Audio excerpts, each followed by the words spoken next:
everyone, Mitch coming in from the Commander's Core studio. Welcome to the show. So on today's episode, I've got a fun one for you. The most fun budget commanders who dominate your playgroup. That's right, take over the table. Let's jump into them. First up, Korvold, Fae-Cursed King. Just 75 cents for this dominant commander. A 4/4 Dragon Noble flying for 5 mana and Jund. When it enters or attacks, sacrifice another permanent. Oh no, sacrificing permanents, whatever will I do? Oh, by the way, whenever you sacrifice a permanent, put a counter on Korvold and draw a card. My goodness, overpowered. Yeah, any kind of permanent gets sacrificed, whether it's token or non-token, land or non-land, does not matter what it is. If you sacrifice something, you are drawing a card, which is crazy. So literally, if you just play like Evolving Wild, sacrifice, oh, congratulations, counter on Korvold, draw a card. Oh, I play a treasure, I crack it. Oh, okay, cool, yeah, draw a card, get a counter on Korvold. Korvold is eventually going to become a one-shot KO at some point. I mean, with double strike very quicker, but you know, like a two-shot KO very quickly too.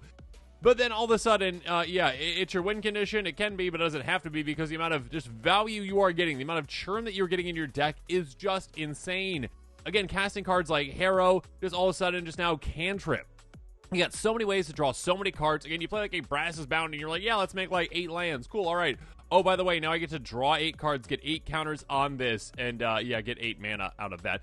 It's absolutely crazy what you can do with this commander. It is such a dominant commander. It is one that can really take over a turn, take over the game, and just destroy opponents in absolutely no time. Korvold, Fae-Cursed King, definitely one that you can build on a budget very easily and dominate the table.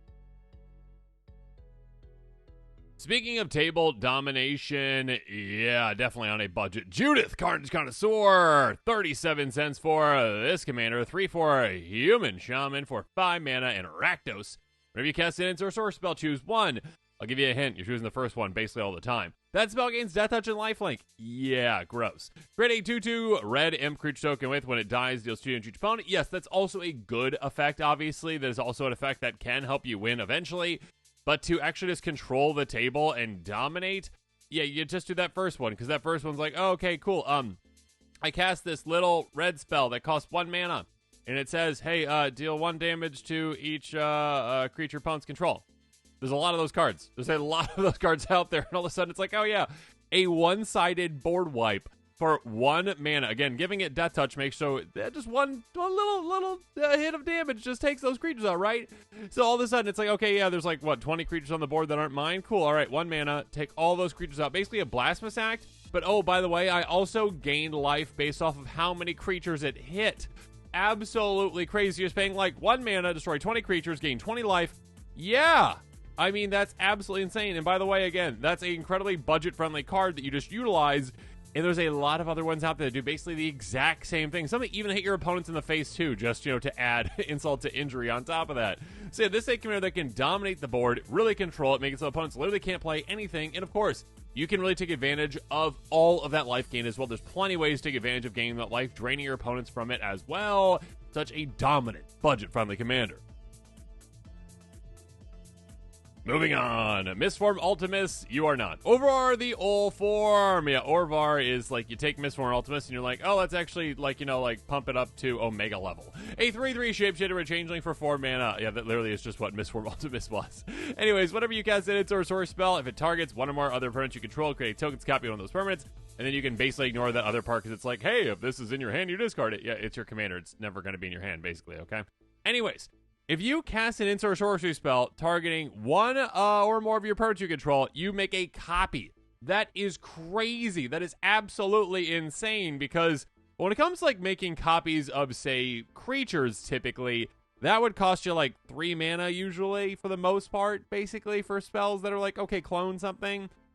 When it comes to like creating copies of other kinds of permanents, it would usually cost you like 4. This one's like, oh, no.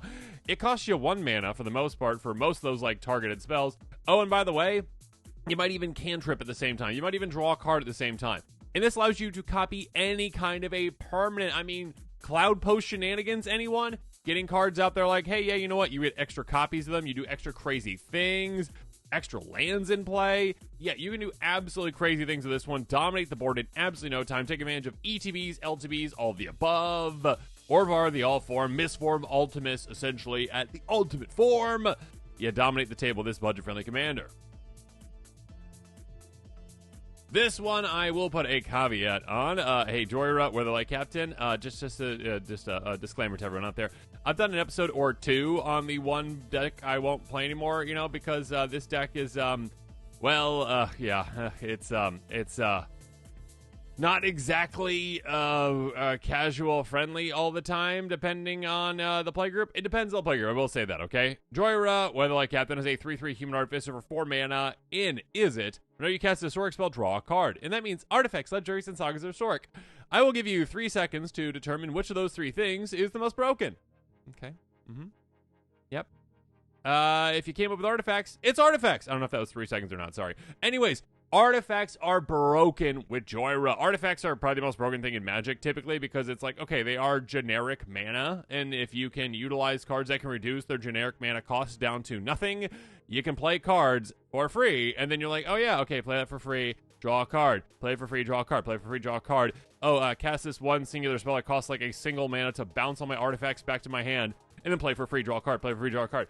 Artifact Storm is very much a thing with Jhoira, Weatherlight Captain. You can do some crazy things. My most tuned deck of all time is probably my Jhoira deck, where I just literally spent so many countless hours, days, weeks, months, I don't even know, just tuning it to make it absolutely perfect and on a incredibly low budget, essentially, and it just goes off in absolutely no time and has, 20-minute turns. What? Who said that? 20-minute turns. Yeah, so not always 20 minutes, but still, it has really long turns, essentially. It's a Rube Goldberg machine. And so with this, again, ask your playgroup ahead of time if they're okay with this type of a deck. Ask, hey, are you okay with Artifact Storm? I'm playing basically Solitaire, okay? Some groups are okay with that, some aren't. So yeah, make sure you ask ahead of time. But yeah, this is definitely a budget-friendly, dominant commander that will absolutely destroy the table. Next up, Hylda of the Icy Crown, a 3/4 human warlock for 4 mana in Azorius. Whenever you tap an untapped creature the opponent controls, you may pay 1. When you do, choose 1. You make a 4/4 white elemental, white and blue elemental creature token, put a counter each creature controller, scry to draw a card. Yes, so much value to have here. Also some combo potential, too, with certain cards out there. It is a commander that can utilize some of the most budget-friendly cards out there. They're just like, yeah, sure, tap down creatures. Okay, very easy, very simple, very effective. Yeah, there's a lot of spells out there that do that, again, up until this point, this commander came out, barely saw any play, because it's like, yeah, that's, nice little trick, but, I'd rather just wipe the board if I'm going to do that. This, no. Tap down the creatures, get all the value. There's also other cards out there, like Hylda, that are like, hey, when you tap something down, you get value out of it. It is a crazy, powerful commander that can really dictate how the game goes, can really dominate the table, and can make a ton of tokens. And again, do some combo-y things too. Such a solid commander, such a dominant, budget-friendly commander, again, that can utilize cards that otherwise don't see any play. And because of that, well, they're incredibly budget-friendly. Next up, an absolutely broken commander that budget dominates. Well, Hinata, Dawn Crown. A 4/4 Kieran Spirit with Flying and Trample Flampled for 4 mana in Jeskai. Spells you cast cost 1 less cast for each target. Spells your opponent's cast cost 1 more to cast for each target. Here's the thing about this one. It's just mean. I mean, that last part is just again, if your opponent tries to cast an Aetherize and they're like, well, I've got 6 targets. My Aetherize now costs 11, because it usually costs 5, and now it costs 11. Ouch. But when you cast an Aetherize, it costs you 2, because it's got, blue pips. Anyways, it is a great X-Spell commander, because it's like, okay, my X-Spells now can just target all the things for free, basically. You can do some really crazy, insane, broken things with this, because your spells now cost basically nothing. Your opponent's spells, if they've got a lot of targets, cost an insane amount that they can never pay. And if not even, it's just ward 1 for all your things at the very least if it's single target spells. Yeah, all of a sudden, you're like, yeah, I get the biggest mana advantage of all time, and I can do some really crazy things. It is such a solid commander. Go check out my deck tech on it and pick it up. Next up, probably the most dominant commander out of Final Fantasy, Celes Rune Knight. Yeah, it's a disgusting commander. 4/4 Human Wizard Knight for 4 mana in Mardu. When it enters, discard any number of cards and draw that many cards plus 1. Already a very solid ETB. Just, hey, ETB wheel. And again, wheel plus 1. Yeah, nice. That being said, whenever one or more other creatures you control enter, if one or more of them enter from a graveyard or was cast from a graveyard, put a counter on each creature you control. Yeah, that's the broken part. I mean, both parts are broken already, but that is the broken part, because that is like, hey, you know what we're going to be doing? Anytime, here, just a little hint, okay? Here we go. Anytime you see a commander say, hey, when a creature enters, put a counter on them, it's broken. It's just broken because of certain mechanics, certain keywords out there, like, well, persist. Persist makes this broken, because persist says, hey, I'm a creature. If I die and I don't have a -1/-1 counter on me, I come back and play with a -1/-1 counter. And, there's a rule change years and years ago that said basically counters that are -1/-1 and +1/+1 cancel each other out. Because of that, you can infinitely bring back persist creatures if you've got a free sacrifice outlet plus this. And all of a sudden now your army's also infinitely large, although you don't necessarily need that if you've got like an impact trimmers or like, any kind of like a blood artist type effect in play to like drain your opponents. It's an insanely good commander that can dig down through your deck in absolutely no time and then can get you your win conditions, and it can help you just win right then and there. Such a solid, budget-friendly commander that can just dominate the table. A lot of those persist creatures are incredibly budget-friendly and incredibly deadly. Check it out. Pick it up. Next up, Rowan, Scion of War. I'm ready for war. That's, yeah, exactly what the flavor text says, right? No, never mind. Anyways, 4/2, Human Warrior with Menace for 3 mana. And Rakdos, stab spells you cast this turn that are black and or red cost X less to cast for X the amount of life you lost this turn. Activate on the sorcery. This is one of those cards that newer players might be like, ooh, losing life is scary. And like older players that are, been playing for a long time, like, ooh, losing life, yay, what can I do with it? So this essentially is incredibly broken because, well, in Commander, you have a giant amount of life. You have a huge life pool, right? You've got 40 life. It's a giant resource for you to use. And essentially with this, you're like, okay, cool, yeah, let me just play any of those cards that just lets me, like, lose life as much life as I want, as many times as I want. Like a Mischievous Poltergeist, one of my favorite cards. Just go, okay, pay 1 life, regenerate. And then all of a sudden you're like, okay, I just do that as many times as I want. I can just keep redoing that. Even though it doesn't benefit me to regenerate the creature, it benefits me to lose the life. So let's say I go, okay, I lose 30 life. Why not? Okay, I lost 30 life. I tap Rowan, and all of a sudden, my red and black spells cost 30 less to cast, and it's like turn 4. And like all of a sudden, my spells cost 30 less to cast. It's insane. So all of a sudden, my life is down to 10. Who cares? Whatever. My spells cost nothing, and then I'm like, you know what? That's not enough for me. Let me cast like a threaten effect for 1 red mana, essentially. Untap Rowan, do it again. And all of a sudden, my spells cost 60 less. And then I cast it in Sanguinate, and then I win, or whatever. You're not insane, right? You don't need that to win, but there's plenty of ways to win. You've got plenty of, like, okay, draw cards. You got plenty of just giant damage spells, Dry-Zimmling Inferno. You got plenty of ways to just win when you're like, oh yeah, all my spells cost 60 less to cast.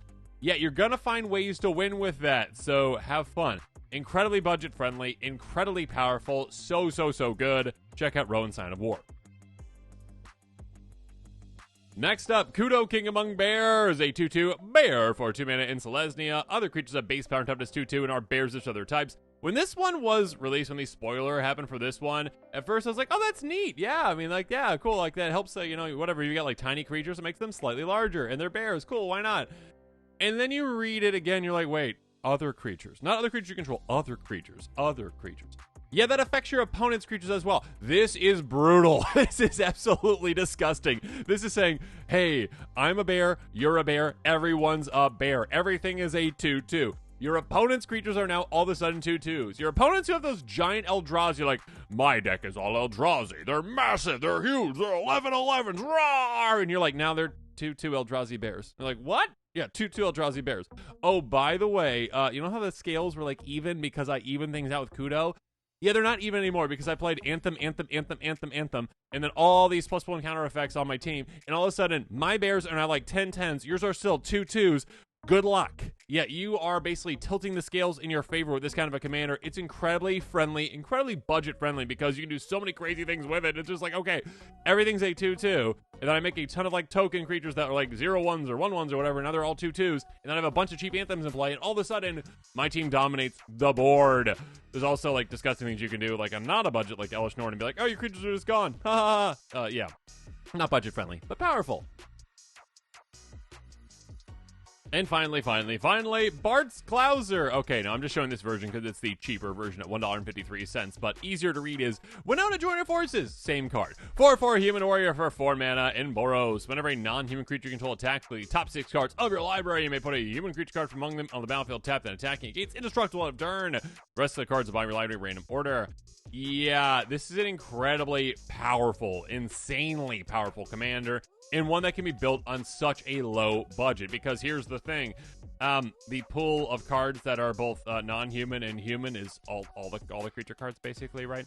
And you've got a ton of great options for each of those, especially on a budget. You've got a lot of powerful things you can do with this one. Again, basically having your non-human creatures go and get your humans off the top and play them for free. There are so many powerful ones that you can just cheat into play, get powerful effects. Yes, even on a budget. Do I have to keep saying that? On a budget. Dominate your opponents, destroy them with Winota or Bart's Clouser. There you go. And with that, this episode is coming to a close. Make sure you comment below with your thoughts on it. And of course, as always, thanks again and have a good one.